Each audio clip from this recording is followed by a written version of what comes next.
கர்த்தருடைய பரிசுத்த நாமத்துக்கு மகிமை உண்டாவதாக. நம்முடைய ஆண்டவரும் இரட்சகருமாயிருக்கிற இயேசு கிறிஸ்துவின் நாமத்தினாலே உங்கள் யாவருக்கும் எங்கள் அன்பின் வாழ்த்துக்களையும் ஸ்தோத்திரங்களையும் தெரிவித்துக் கொள்கிறோம்.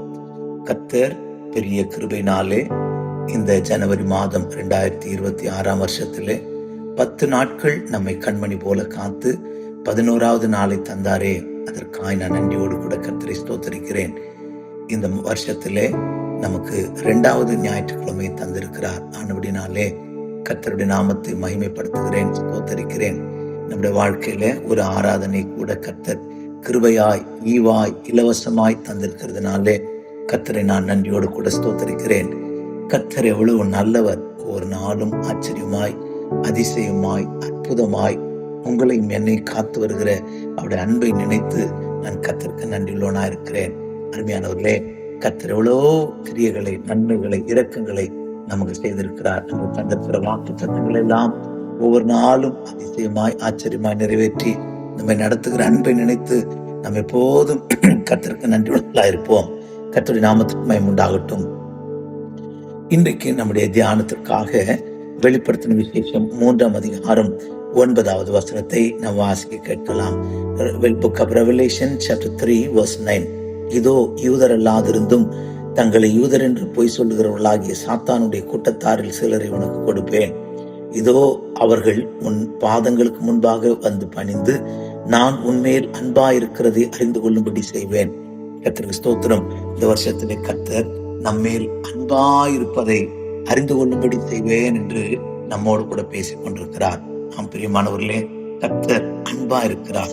ரோமர் நிருபக்காரன் தன்னுடைய 5ஆம் அதிகாரம் 8ஆம் வசனத்தில் சொல்லும் போது, கர்த்தருக்கு ஸ்தோத்திரம், நாம் பாவிகளா இருக்கையிலே கிறிஸ்து நமக்காக மரித்ததினாலே தேவ அன்பு என்ன செய்ததாம்? விளங்கினது என்று சொல்லுகிறார். ஆம், தேவன் தம்முடைய அன்பை, தம்முடைய குமாரனாகிய இயேசு கிறிஸ்துவை இந்த பூமிக்கு அனுப்பி நாம் பாவிகளா இருக்கையிலே கிறிஸ்து நமக்காக மரித்ததினாலே தேவன் நம்மேல் வைத்த அன்பை அவர் விளங்க பண்ணினார். அதோடு மாத்திரமல்ல, நாம் தேவனுடைய பிள்ளைகள் என்று அழைக்கப்படுகிறதுனாலே தேவனுடைய அன்பு என்ன செய்யப்பட்டதாம்? இவ்வளவு பெரியதென்று பாருங்கள் என்று சொல்லப்பட்டிருக்கிறது. யோவான் 3ஆம் அதிகாரம் 1ஆம் வசனத்திலே 1 John chapter 3 verse 1, நாம் தேவனுடைய பிள்ளைகள் என்று அழைக்கப்படுகிறதுனாலே பிதாவானவர் நமக்கு பாராட்டின அன்பு எவ்வளவு பெரிதென்று பாருங்கள். உலகம் அவரை அறியாதபடியினால் நம்மையும் அறியவில்லை. கர்த்தருடைய நாமத்திற்கு மகிமை உண்டாகட்டும். இன்னும் 4ஆம் அதிகாரம் 1 யோவான் 4ஆம் அதிகாரம் 9ஆம் வசனம் 10ஆம் வசனத்திலே 1 John chapter 4 verse 9 and 10 அங்க படிக்கும் போதும் கூட, நம்முடைய ஒரே பேரான குமாரனாலே நாம் பிழைக்கும்படிக்கு தேவன் அவரை உலகத்துக்கு அனுப்பினதினால் தேவன் நம்மேல் வைத்த அன்பு வெளிப்பட்டது. கர்த்தருக்கு ஸ்தோத்திரம். தேவன் நம்மில் அன்பு கூர்ந்ததினால் அல்ல, அவர் நம்மிடத்தில் அன்பு கூர்ந்து நம்முடைய பாவங்களை நிவர்த்தி செய்கிற கிருபாதார பலியாக நம்முடைய குமாரனை அனுப்பினதினால் அன்பு உண்டாயிருக்கிறது. கர்த்தருடைய நாமத்திற்கு மகிமை உண்டாகட்டும். ரோமர் நிருபக்காரன் அன்பை விளங்க பண்ணினார் என்று சொல்கிறார். கர்த்தருக்கு ஸ்தோத்திரம். அன்பு எவ்வளவு பெரிய அன்பு என்று அப்போஸ்தலனாகிய அன்பின் அப்போஸ்தலன் சொல்லுகிறார். கர்த்தருக்கு ஸ்தோத்திரம். அவர் அன்பை, கர்த்தருக்கு ஸ்தோத்திரம், வெளிப்பட்டது. His love is revealed. கர்த்தருக்கு ஸ்தோத்திரம். appeared. கர்த்தருக்கு ஸ்தோத்திரம். கர்த்தருடைய அன்பு வெளிப்பட்டது, அன்பு உண்டானது. கர்த்தருக்கு ஸ்தோத்திரம். இவ்வளவு ஆசீர்வாதங்களை தேவன் நமக்கு நம்மேல் அவர் அன்பு கூர்ந்ததினாலே, அதனால்தான் நாம் தேவனிடத்தில் அன்பு கூர்ந்ததினால் அல்ல, அவர் நம்மிடத்தில் அன்பு கூர்ந்து, அதைதான் மீண்டுமாய் வாக்குத்தத்த வசனத்தை நாம் நினைவு கூறுவோம். வாக்குத்தத்த வசனம் என்ன சொல்கிறது? கர்த்தருக்கு ஸ்தோத்திரம். நான் உன்மேல் அன்பாயிருக்கிறதை அறிந்து கொள்ளும்படி செய்வேன். நம்மேல் அன்பாயிருக்கிறதை கர்த்தர் விளங்க செய்ய போகிறார். கர்த்தருடைய நாமத்துக்கு மகிமை உண்டாகட்டும். அன்பை எப்படியெல்லாம் விளங்க செய்கிறார் என்று சொல்லி ஒரு 3 அல்லது 4 குறிப்புகளை நமக்கு தியானிக்கலாம். கர்த்தருடைய நாமத்துக்கு மகிமை உண்டாகட்டும். முதலாவதாக, கர்த்தருக்கு ஸ்தோத்திரம், நம்முடைய வேத புத்தகத்தை உபாகம புஸ்தகம் 7ஆம் அதிகாரம் 7ஆம் வசனம் 8ஆம் வசனத்திற்கு நாம் படிக்கும் போது, Deuteronomy chapter 7 verse 7 and 8, கர்த்தருக்கு ஸ்தோத்திரம். சகல ஜனங்களிலும் நீங்கள் திரட்சியான ஜனம் என்று கர்த்தர் உங்கள் பேரில் அன்பு வைத்து உங்களை தெரிந்து கொள்ளவில்லை. நீங்கள் சகல ஜனங்களிலும் கொஞ்சமாய் இருந்தீர்கள்.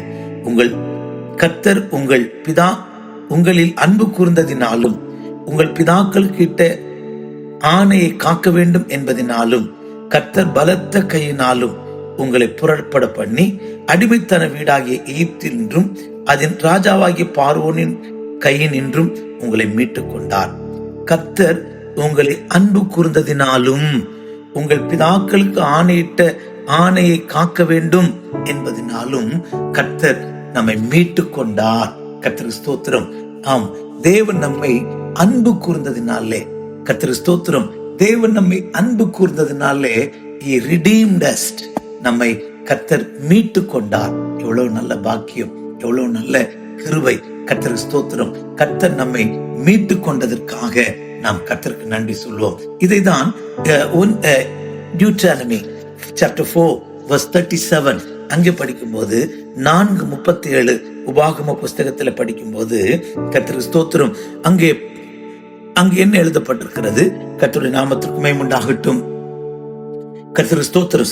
37 Deuteronomy chapter 4 verse 37. அவர் உங்கள் பிதாக்களில் அன்பு கூர்ந்தபடியால் அவருடைய பின் சந்ததியாய் தெரிந்து கொண்டு, பிதாக்களில் அன்பு கூர்ந்தபடியால் அவர் பின் சந்ததியை தெரிந்து கொண்டாராம். கர்த்தருக்கு ஸ்தோத்திரம். இங்கே 7ஆம் அதிகாரத்திலே மீட்டு கொண்டார் என்று படிக்கிறோம்.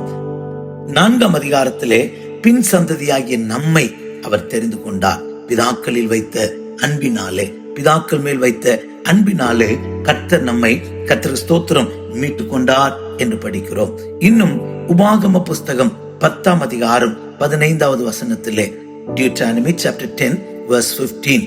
ஆனாலும் கர்த்தர் உங்கள் பிதாக்கள் மேல் அன்பு கூறும் பொருட்டு அவர்களிடத்தில் பிரியம் வைத்து அவர்களுக்கு பின் அவருடைய சந்ததியாகிய உங்களை இந்நாளில் இருக்கிறபடியே சகல ஜாதிகளிலும் தமக்கென்று தெரிந்து கொண்டார். கர்த்தருக்கு ஸ்தோத்திரம். தேவன் நம்மை தெரிந்து கொண்டார் என்று படிக்கிறோம். இன்னும் எபேசியர்ல படிக்கும்போது கர்த்தருக்கு ஸ்தோத்திரம், தேவன் நம்மை, கர்த்தருக்கு ஸ்தோத்திரம், உயிரடைய செய்தார். கர்த்தருக்கு ஸ்தோத்திரம், உயிர்ப்பித்தார் என்று படிக்கிறோம். அன்பினால கர்த்தர் நம்மை தெரிந்து கொண்டார். அன்பினால கர்த்தர் நம்மை மீட்டுக் கொண்டார். அன்பினால மரித்தவர்களாயிருந்த நம்மை உயிர்ப்பித்தார். கர்த்தருக்கு ஸ்தோத்திரம். இன்னும் புதிய பாட்டுக்குள்ளே வரும்போது யோவான் சுவிசேஷம் 15ஆம் அதிகாரத்திலே நாம் படிக்கிற வேளையிலே John the Gospel chapter 15 verse 16 அங்கே படிக்கும்போது, நீங்கள் என்னை தெரிந்து கொள்ளவில்லை, நான் உங்களை தெரிந்து கொண்டேன். நீங்கள் என்னை என் நாமத்தினாலே பிதாவை கேட்டுக்கொள்வது எதுவோ அதை அவர் உங்களுக்கு கொடுக்கத்தக்கதாக நீங்கள் போய் கனி கொடுக்கும்படி, உங்கள் கனி நிலைத்திருக்கும்படி நான் உங்களை ஏற்படுத்தினேன். கர்த்தருக்கு ஸ்தோத்திரம். இயேசு இவ்விதமாய் சொல்லுகிறார். கர்த்தருக்கு ஸ்தோத்திரம். You are not chosen me, I chosen you. நீங்கள் என்னை தெரிந்து கொள்ளவில்லை. கர்த்தருக்கு ஸ்தோத்திரம். தேவன் நம்மை தெரிந்து கொண்டார். தேவன் நம்மை தெரிந்து கொண்டார். ஏன் தெரிந்து கொண்டார்? கர்த்தருக்கு ஸ்தோத்திரம். அப்படியானால் தேவன் பிதாக்களின் மேல் வைத்த அன்பினாலே உங்களையும் என்னையும் பின் சந்ததியாகிய உங்களையும் என்னையும் கர்த்தர் தெரிந்தெடுத்து, உங்களையும் என்னையும் கர்த்தருக்கு ஸ்தோத்திரம் மீட்டெடுத்து, உங்களையும் என்னையும் கர்த்தர் உயிர்ப்பித்து, உங்களையும் என்னையும் ஒரு கிரேட் பர்பஸ், ஒரு பெரிய நோக்கத்தோடு கூட கர்த்தர் நம்மை தெரிந்தெடுத்திருக்கிறார். We are an elected people. We are a chosen people. கர்த்தருக்கு ஸ்தோத்திரம். தேவனால் தெரிந்தெடுக்கப்பட்ட ஜனம். எப்படி தெரிந்தெடுத்தார்? இந்த உலகத்துல எத்தனையோ வல்லமையான ஞானமுள்ள அறிவுள்ள ஜனங்கள்லாம் இருக்கும்போது அற்பரும் நீசரும் ஒன்றுக்கும் உதவாதவர்களும் ஆகிய உங்களை என்னை கர்த்தர் தெரிந்தெடுத்த அந்த நோக்கத்தை இந்த நாளிலே நம்ம கண்டுபிடிப்போம். ஏன் ஆண்டவரே என்னை தெரிந்தெடுத்தீர்? இந்த உலகத்தில் எத்தனையோ பெரிய பெரிய ஞானமுள்ள மனுஷர்கள் எல்லாம் இருக்கிறாங்களே, கிருபையுள்ள மனுஷர்கள் இருக்கிறாங்களே, அறிவுள்ள மனுஷர்கள் இருக்கிறாங்களே, ஞானிகள் இருக்கிறாங்களே. ஆனால் கர்த்தர் உங்களை என்னையும் நம்மை தெரிந்தெடுத்த நோக்கத்தை இந்த நாட்கள்ல கண்டுபிடிப்போம். என்மேல் இவ்வளவு அன்பு ஆண்டவரே, why Lord chosen me? ஆண்டவரே என்னை தெரிந்தெடுத்த, ஏன் என்னை தெரிந்தெடுத்தீர்? அந்த நோக்கத்தை எனக்குள்ள நிறைவேற்றும். Lord fulfill me in your election Lord. என்ன கர்த்தாவே, என்னை தெரிந்தெடுத்த அந்த நோக்கத்தை என்னிலே நிறைவேற்றும் என்று இந்த நாட்களிலே நாம் கர்த்தரிடத்துல கேட்போம். கர்த்தர் ஸ்தோத்திரம். ஒன்று ரெண்டு குறிப்புகளை நான் உங்களோடு கூட, நம்மை தெரிந்தெடுத்த நோக்கத்தை உங்களோடு கூட நான் பேச ஆசிக்கிறேன். ஆகாய் தீர்க்கதரிசியின் புஸ்தகத்திலே 2ஆம் அதிகாரத்திலே நாம் படிக்கும்போது 2ஆம் அதிகாரம் 23ஆம் வசனத்திலே நாம் படிக்கும்போது செருபாபேலை பார்த்து கர்த்தர் சொல்லுகிறார். கர்த்தர் ஸ்தோத்திரம், ஆண்டவர் அவனை தெரிந்தெடுத்த நோக்கத்தை அழகாய் கர்த்தர் அவனோடு கூட பேசுகிறார். கர்த்தருடைய நாமத்துக்கு மகிமை உண்டாகட்டும். எனக்கு அருமையானவர்களே, தேவன் செருபாபேலை ஆளை கட்டுவதற்காக, கர்த்தருடைய வேலை செய்வதற்காக கர்த்தர் ஸ்தோத்திரம் அவனை தெரிந்தெடுத்ததை நாம் இங்கே படிக்கிறோம். ஆகாய் 2ஆம் அதிகாரத்திலே 23வது வசனத்தை பாருங்கள். ஆகாய் chapter 2 verse 23. சேனைகளின் கர்த்தர் சொல்லுகிறார், செயல்திலேயின் குமாரனாகிய செருபாபேல் என்னும் என் ஊழியக்காரனே, நான் உன்னை அந்நாளிலே சேர்த்து கொண்டு உன்னை முத்திர மோதிரமாக வைப்பேன் என்று கர்த்தர் சொல்லுகிறார். நான் உன்னை தெரிந்து கொண்டேன் என்று சேனைகளின் கர்த்தர் சொல்லுகிறார். கர்த்தர் ஸ்தோத்திரம். இங்கே ஆகாய் தீர்க்கதரிசி கொண்டு செருபாபேல் என்கிற மனுஷனோடு தேவன் பேசுகிறார். நான் உன்னை தெரிந்து கொண்டேன், முத்திரை மோதிரமாய் வைப்பேன். கர்த்தருக்கு ஸ்தோத்திரம். நாம் ஏசாயாவிலே படித்தோம், எரேமியாவிலேயும் கர்த்தருக்கு ஸ்தோத்திரம் வாசிக்கிறோம். கர்த்தருக்கு ஸ்தோத்திரம். தேவன் அவனை பாபிலோன் ராஜாவினுடைய கையிலிருந்து மீட்டெடுக்கிறதற்காக, ஜனங்களை விடுதலையாக்குவதற்காக, அவன் பிறப்பு முன்னே கர்த்தருக்கு ஸ்தோத்திரம் தேவன் அவனை தெரிந்தெடுத்திருக்கிறார். கர்த்தர் எவ்வளவு நல்லவர். கர்த்தருக்கு ஸ்தோத்திரம். ஆம் பிரியமானவர்களே, கர்த்தருக்கு ஸ்தோத்திரம். உங்களை குறித்து, என்னை குறித்தும், ஆகாய் தீர்க்கதரிசி குறித்து மட்டுமல்ல, நம்ம ஒவ்வொருவரை குறித்தும் கர்த்தருக்கு ஒரு நோக்கம் இருக்கிறது. நம்மை கர்த்தர் விருதாவாய் தேர்ந்தெடுக்கவில்லை. கர்த்தருக்கு ஸ்தோத்திரம். ஆம் பிரியமானவர்களே, ஏசாயா தீர்க்கதரிசியின் புஸ்தகத்திலே நாம் படிக்கும்போது கர்த்தருக்கு ஸ்தோத்திரம், இந்த செருபாபேலை தேவன் நான் உனக்கு முன்னே போய் கோணலானவைகளை செவையாக்குவேன் என்று சொல்லுகிறார். கர்த்தருக்கு ஸ்தோத்திரம். 45ஆம் அதிகாரத்திலே அவன் 44 கடைசியிலே எனக்கு பிரியமானவர்கள் எல்லாம் நிறைவேற்றுவான் என்று கர்த்தர் சொல்லுகிறார். அபிஷேகம் பண்ணின கோரேசுக்கு முன்பாக ஜாதிகளை கீழ்ப்படுத்தி ராஜாக்களின் இடைக்கட்டுகளை அவிழ்க்கிறதற்கும், நான் அவனுக்கு முன்பாக வாசல்களை பூட்டாததற்கு கதவுகளை திறந்திருக்கும்படிக்கும் அவனை பார்த்து அவன் வலதுகையை பிடித்து கொண்டு அவனுக்கு முன் செல்வேன். கர்த்தருடைய நாமத்துக்கு மகிமை உண்டாகட்டும். வெண்கல கதவுகளை உடைத்து, இருப்பு தாழ்பாளர்களை முறித்து, அந்தரங்கத்திற்கு பொக்கிஷங்களையும் ஒளிப்படத்தில் இருக்கிற புதையல்களையும் கொடுப்பேன். கர்த்தருக்கு ஸ்தோத்திரம். தாசனாகிய யாக்கோபின் நிமித்தமும் நான் தெரிந்து கொண்ட இஸ்ரவேலின் நிமித்தமும் நான் உன்னை பேர் சொல்லி அழைத்து நீ என்னை அறியாதிருந்தும் உனக்கு நாம தரித்தேன். கர்த்தருடைய நாமத்துக்கு மகிமை உண்டாகட்டும். அப்படியானால் கர்த்தருக்கு ஸ்தோத்திரம், உங்களை என்னையும் இந்த செருபாபேலை தெரிந்தெடுத்த நோக்கம் மாத்திரமல்ல, உங்களையும் என்னையும் தெரிந்தெடுத்ததற்கு ஒரு நோக்கம் இருக்கிறது. அந்த நோக்கத்தை நாம் நிறைவேற்ற ஒப்பு கொடுப்போம். ஆண்டவரே, என்னை இந்த பூமியிலே பின் சந்ததியாராய் என் தகப்பிதாக்களின் மேல் அன்பு வைத்து, ஆண்டவரே பின் சந்ததியாராகிய ஆண்டவரே நீங்க தெரிந்தெடுத்த அந்த நோக்கத்தை ஆண்டவரே எங்களில் நிறைவேற்றுங்க ஆண்டவரே என்று நாம் ஒப்பு கொடுப்போம். கர்த்தருக்கு ஸ்தோத்திரம். 2வதாக கர்த்தருக்கு ஸ்தோத்திரம். மத்தேயு சுவிசேஷம் 12ஆம் அதிகாரத்திலே நாம் படிக்கும்போது இயேசு பிதாவாகி தேவன் தெரிந்தெடுத்த நோக்கம் என்ன? கர்த்தருக்கு ஸ்தோத்திரம். மேத்யூ காஸ்பல் chapter 12 நாம் அங்கே வாசிக்கும் போது பிதாவாகிய தேவன் என்னை அனுப்பினார் என்றும், கர்த்தருக்கு ஸ்தோத்திரம், அவருடைய ஊழியத்தை குறித்து அங்கே சொல்லப்பட்டிருக்கிறது. இயேசுவை பிதாவாகிய தேவன் தெரிந்தெடுத்த அந்த நோக்கத்தை, நல்ல நோக்கத்தை மத்தேயு 12 வாசிக்கிறோம். கர்த்தருடைய நாமத்துக்கு மகிமை உண்டாகட்டும். ஆம் பிரியமானவர்களே, கர்த்தருக்கு ஸ்தோத்திரம். நாம் இதோ நான் தெரிந்து கொண்ட என்னுடைய தாசன், என் ஆத்துமாவுக்கு பிரியமாயிருக்கிற என்னுடைய நேசன், என் ஆவியை அவர் மேல் அமர பண்ணுவேன், அப்பொழுது பிரஜாதிகளுக்கு நியாயத்தை அறிவிப்பார். கர்த்தருக்கு ஸ்தோத்திரம். வாக்குவாதம் செய்ய மாட்டார், கூக்குரலிட மாட்டார், அவருடைய சத்தத்தை ஒருவனும் வீதிகளில் கேட்பதில்லை. கர்த்தருக்கு ஸ்தோத்திரம். இவ்வளவு நல்ல கர்த்தர் ஒரு நோக்கத்தோடு இயேசுவை பிதாவாகிய தேவன் தெரிந்தெடுத்தார். கர்த்தருக்கு ஸ்தோத்திரம்.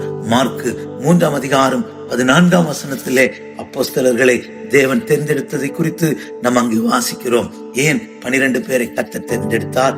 என்ன நோக்கம்? கர்த்தருக்கு ஸ்தோத்திரம். அப்பொழுது அவர் 12 பேரை தெரிந்து கொண்டு தம்மோடு கூட இருக்கவும், பிரசங்கம் பண்ணும்படி, அவர்களை அனுப்பவும், வியாதியை குணமாக்கும்படி, பிசாசுகளை துரத்தும்படிக்கு அவர்களுக்கு அதிகாரம் உடையவர்களாக இருக்கும் அவர்களை ஏற்படுத்தினார்.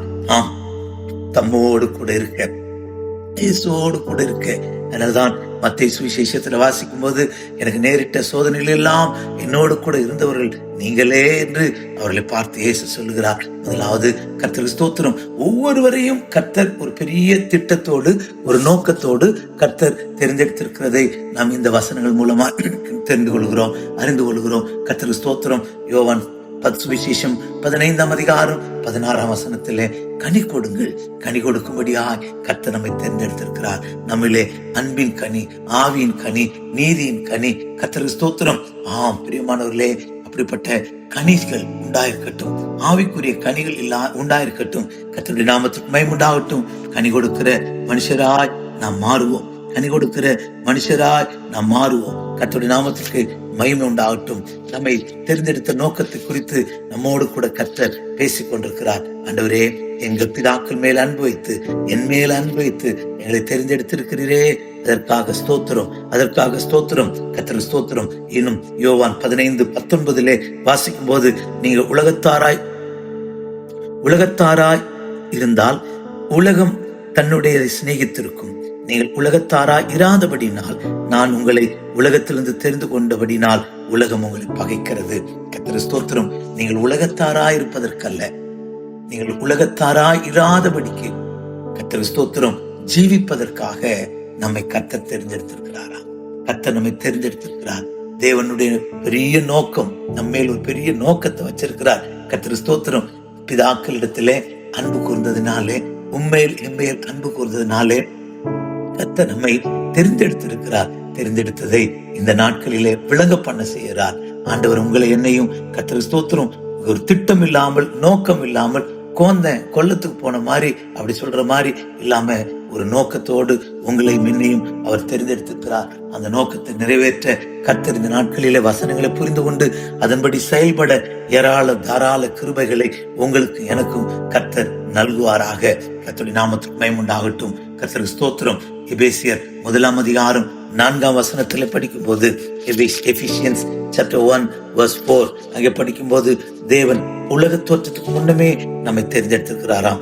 தமக்கு முன்பாக நம் அன்பில் பரிசுத்தம் உள்ளவர்களும் குற்றமற்றவர்களுமாயிருக்கும்படி அவர் உலக தோற்றத்துக்கு முன்பே கிறிஸ்துக்குள் உங்களை தெரிந்து கொண்டபடியே, நம்மை உலகம் தோன்றுவதற்கு முன்பாக கர்த்தர் ஸ்தோத்திரம் நம்மை கர்த்தர் தெரிந்தெடுத்திருக்கிறார். அன்பிலே பரிசுத்தம் உள்ளவர்களா இருக்க, அன்பிலே குற்றமற்றவர்களா இருக்க, அன்பிலே மாசற்றவர்களா இருக்க கர்த்தர் ஸ்தோத்திரம் உங்களை என்னையும் கர்த்தர் தெரிந்தெடுத்திருக்கிறார். கொலோசியர் 3:12 வாசிக்கும் போது, கொலோசியன்ஸ் chapter 3:12 ஆகையால் நீங்கள் தேவனால் தெரிந்து கொள்ளப்பட்ட பரிசுத்தரும் பிரியரும் உருக்கமான இரக்கத்தையும் தயவையும் மனத்தாழ்மையும் சாந்தத்தையும் நீடிய பொறுமையும் தடுத்து கொள்ளுங்கள்.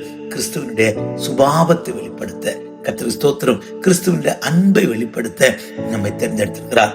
கேரக்டர்ஸ் நமக்கு ரொம்ப முக்கியம். கர்த்தர் ஸ்தோத்திரம். நம்முடைய சுபாவம் ரொம்ப முக்கியம். கர்த்தர் ஸ்தோத்திரம். கிறிஸ்துவனுடைய சுபாவம் நமக்குள்ள உருவாவது ரொம்ப முக்கியம். நம்முடைய ஊழியத்தை விட நம் சுபாவத்தின் மூலமாய் கிறிஸ்துவை வெளிப்படுத்துகிற மனுஷராய் நாம் மாறணும். கர்த்தர் ஸ்தோத்திரம். இன்னும் கூட அவருக்கு ஊழியம் செய்யணும். என்ன ஊழியம் செய்யணுமா? 1 பேதுரு 2:9 நாம் படிக்கும் போது, 1 பேதுரு 2:9 கர்த்தர் ஸ்தோத்திரம். ஏன் உங்களை என்னை அவர் தெரிந்தெடுத்தார்? நீங்களோ உங்களை அந்தகாரத்தில் நின்று ஆச்சரியமான ஒளியிடத்துக்கு வரவைத்துடைய புண்ணியங்களை அறிவிக்கும்படி தெரிந்து கொள்ளப்பட்ட சந்ததியாரும் ராஜரீகமான ஆசாரிய கூட்டத்தாரும் பரிசுத்த ஜாதியாயும் அவருக்கு சொந்த ஜனமாயும் இருக்கிறீர்கள். கர்த்தர் ஸ்தோத்திரம்.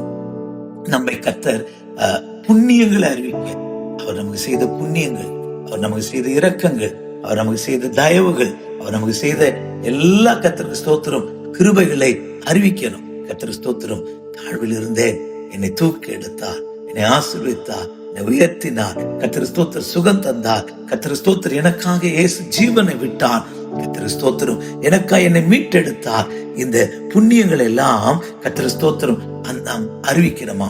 அதற்காக தான் நீங்களோ கர்த்தருக்கு ஸ்தோத்திரம் உங்களை அந்தகாரத்தில் நின்று ஆச்சரியமான ஒளியிடத்துக்கு வரவழைத்தவருடைய புண்ணியங்கள். முன்பு நான் எப்படி இருந்தேன், how I was, how now. கர்த்தருக்கு ஸ்தோத்திரம். ஒரு காலத்துல நான் எப்படி இருந்தேன், இப்ப எப்படி இருக்கிறேன். கர்த்தருக்கு ஸ்தோத்திரம். பிரியமானவர்களே, நான் இருந்ததை நம்ம கர்த்தர் ரட்சிக்காமல் இருந்தா, கர்த்தர் நம்ம மீட்டெடுக்காமல் இருந்தா, கர்த்தர் நம்ம ரத்தத்தால கழுவாமல் இருந்தா, இந்த புண்ணியத்தை நாம் பெற்றுக்கொள்ளாமல் இருந்திருந்தா, கர்த்தர் ஸ்தோத்திரம், நீங்கள நான் எப்படியோ எங்கேயோ எப்படியோ நாம் ஜீவித்திருப்போம். கர்த்தர் ஸ்தோத்திரம். ஆனால் கர்த்தர் நம்ம மேல் வைத்த அன்பை, அந்த நோக்கத்தை கர்த்தர் ஸ்தோத்திரம் நாம் விளங்கிக் கொள்வோம். செருபாபேலே, உன்னை கர்த்தர் ஒரு நோக்கத்தோடு தெரிந்தெடுத்திருக்கிறார். இயேசுவை கர்த்தர் ஸ்தோத்திரம் சுவிசேஷத்தை அறிவிக்க, சிறுமைப்பட்டவர்களுக்கு சுவிசேஷத்தை அறிவிக்க அவர் தெரிந்தெடுத்தார். அப்போஸ்தலர்களே, நீங்கள் இயேசுவோடு கூட இருக்க உங்களை தெரிந்தெடுத்தார். அருமையான விசுவாசிகளே, கனி கொடுக்கும்படி கர்த்தர் உங்களை தெரிந்தெடுத்தார். கர்த்தர் ஸ்தோத்திரம். எபேசு சபையே, உங்களை என்னையும் குற்றமற்றவளாய் கிறிஸ்து முன்பாய் நிற்பதற்கு உலக தோற்றத்துக்கு முன்னே தெரிந்தெடுத்தார். பேதுரு அப்போஸ்தலன் நிருபம் எழுதுகிறார், சிதறி கிடக்கிறவர்களுக்கு எழுதுகிறார், ஓ நீங்கள் புண்ணியங்களை அறிவிக்கும்படி தெரிந்து கொள்ளப்பட்ட ஜனம். இதெல்லாம் நாம் உணர்ந்து கர்த்தர் ஸ்தோத்திரம், தேவனின் மேல் வைத்த அன்பை உணர்ந்து, தேவனின் மேல் வைத்த கிருபை உணர்ந்து, தேவனின் மேல் வைத்த இரக்கத்தை உணர்ந்து, என்னை தெரிந்து கொண்ட என் மேல் வைத்த அன்பை நோக்கத்தை நிறைவேற்ற இன்னைக்கு ஒப்பு கொடுப்போமா? இந்த வருஷத்தினுடைய 2வது ஆராதனையில நீங்க என்ன தெரிந்து கொள்ளல, நான் உங்களை தெரிந்து கொண்டேன். கர்த்தர் ஸ்தோத்திரம். நான் உன்னை தெரிந்து கொண்டேன், முத்திரை மோதிரமாக வைக்கிறேன், நீங்கள் என்னோடு கூட இருக்கும்படி அவர் 12 பேரை தெரிந்து கொண்டாராம். கர்த்தர் ஸ்தோத்திரம். பிரியமான தேவனுடைய ஜனமே, உங்களை என்னை கர்த்தர் விருதாவாய் தேர்ந்தெடுக்கல. கொரிந்தியர் நிருபக்காரர் சொல்லுகிறார், கர்த்தர் ஸ்தோத்திரம், பலமுள்ளவில்லை, கர்த்தர் பலமுள்ளவில்லை அவர் தெரிந்து கொள்ளல, பலவீனமான நம்மை தான் இயேசு தேர்ந்தெடுத்தார். இயேசுடைய தெரிந்தெடுத்ததை நாம் கொஞ்சம் அப்படியே யோசித்து பார்ப்போமே. கர்த்தர் ஸ்தோத்திரம். நம்ம அறிவாளிகள் இல்ல, நம்ம ஞானிகள் இல்ல, நம்ம கர்த்தர் ஸ்தோத்திரம் புத்தி தேறினவர்கள் இல்ல. ஆனாலும் கர்த்தர் நம்மை தெரிந்தெடுத்திருக்கிறாரு. அந்த நோக்கத்தை உணர்ந்தவர்களா கர்த்தர் ஸ்தோத்திரம் ஒப்புடுவோம். எப்படி எனில் சகோதரரே, நீங்கள் அழைக்கப்பட்ட அழைப்பை பாருங்கள். மாம்சத்தின்படி ஞானிகள் அநேகர் இல்லை, வல்லவர்கள் அநேகர் இல்லை, பிரபுக்கள் அநேகர் இல்லை.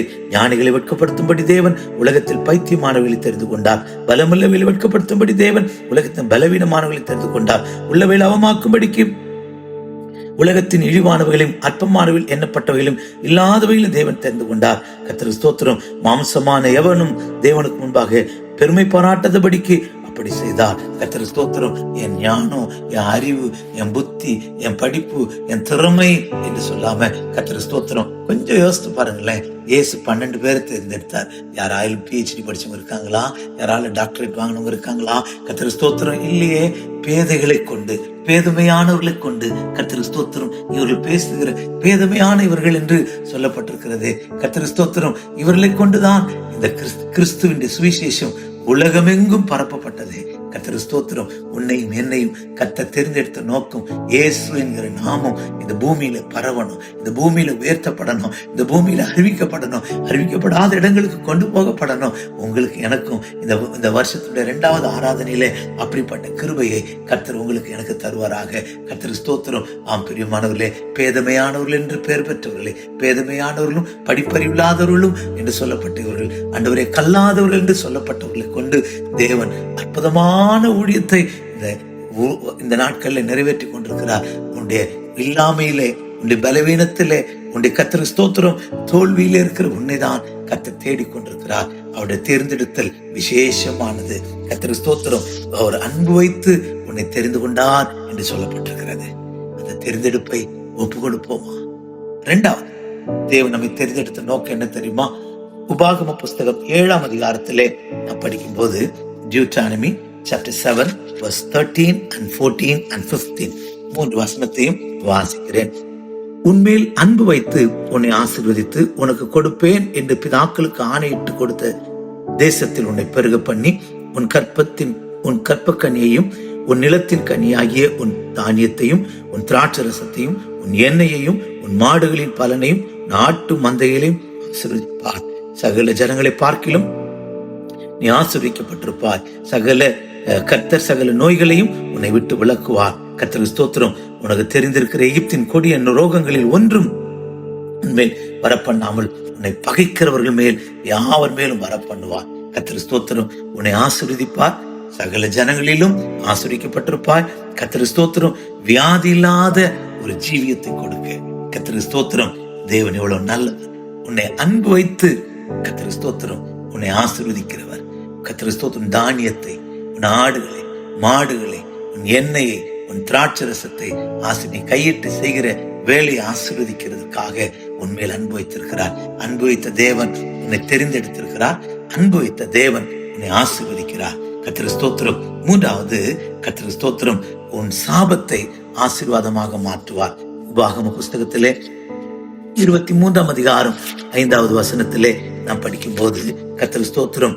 உன் தேவனாகிய கர்த்தர் பிலேயாமுக்கு செவி கொடுக்க சித்தம் இல்லாமல் உன் தேவனாகிய கர்த்தர் உன்மேல் அன்பு கூர்ந்தபடியினால் உன் தேவனாகிய கர்த்தர் அந்த சாபத்தை உனக்கு ஆசீர்வாதமாக மாற பண்ணினார். கர்த்தருடைய நாமத்திற்கு மகிமை உண்டாகட்டும். என்னாகம புஸ்தகம் 22ஆம் அதிகாரம் 7ஆம் வசனத்திலே நாம் படிக்கும்போது கூலி என்று சொல்லப்பட்டிருக்கிறது. குறி சொல்லுதலுக்குரிய கூலி என்று சொல்லப்பட்டிருக்கிறது. யோசுவாவின் புஸ்தகம் 13ஆம் அதிகாரம் 22ஆம் வசனத்திலே பேரின் குமாரனாகிய பாலாம் என்னும் குறி சொல்லுகிறவன் என்று எழுதப்பட்டிருக்கிறது. ஆம் பிரியமானவரே, உனக்கு விரோதமாக எழும்பி வருகிற மந்திர வல்லமைகள், உனக்கு விரோதமாக எழும்பி வருகிற பில்லு சுனி வல்லமைகள், உனக்கு விரோதமாக எழும்பி வருகிற குறி சொல்லுகிற ஆவிகள் ஒன்றும் உனக்கு நேரிடாதபடி, உண்மையில் பலிக்காதபடிக்கு கர்த்தர் ஸ்தோத்திரம் உன்னையும் என்னையும் ஆசீர்வதிக்க, உன்னையும் என்னையும் நோய்களிலிருந்து விடுதலையாக்க, கர்த்தர் ஸ்தோத்திரம் சாபத்தை ஆசீர்வாதமாய் மாற்ற உங்களை என்னை கர்த்தர் தேர்ந்தெடுத்திருக்கிறார். கர்த்தர் ஸ்தோத்திரம் உங்கள் மேல் என் மேல் அன்பு கூர்ந்ததினாலே தெரிந்தெடுத்திருக்கிறார். அன்பு கூர்ந்ததினாலே ஆசீர்வதிக்கிறார். அன்பு கூர்ந்ததினாலே எல்லா கட்டுக்கதைகளையும் குறி சொல்லுகிற அபத்தமாக்கி உன்னை சிறுவேலுக்கு விரோதமான மந்திரவாதம் இல்லை, சிறுவேலுக்கு விரோதமான குறி சொல்லுதல் என்கிற அந்த ஆசீர்வாதத்தை உனக்கு எனக்கு கொடுக்கிறார். ஆம், அன்புள்ள தேவனை இன்னும் நேசிப்போம். அவர் நம்ம அன்பா இருக்கிறது பெரிதல்ல, நாம் அவரை நேசிப்போம். கர்த்தருடைய தெரிந்து கொள்வதை கண்டுபிடித்து என் மேல் அன்பு வைத்து என்னை தெரிந்தெடுத்தீரே. இந்த உலகத்தில் எத்தனையோ ஜனங்கள் இருக்கும்போது தெரிந்தெடுத்தீரே, அந்த நோக்கம் என்னை நிறைவேற்றும் என்று ஒப்பு கொடுப்போம். இந்த காலவேளை கர்த்தர் உங்களோடு என்னோடு பேசிக் கொண்டிருக்கிறார். உங்களுடைய தெரிந்தெடுத்தல் என்னில் நிறைவேறட்டும் என்று சமர்ப்பிப்போம். கர்த்தர் நம்மை ஆசீர்வதிப்பார். ஜெபிக்கலாமா?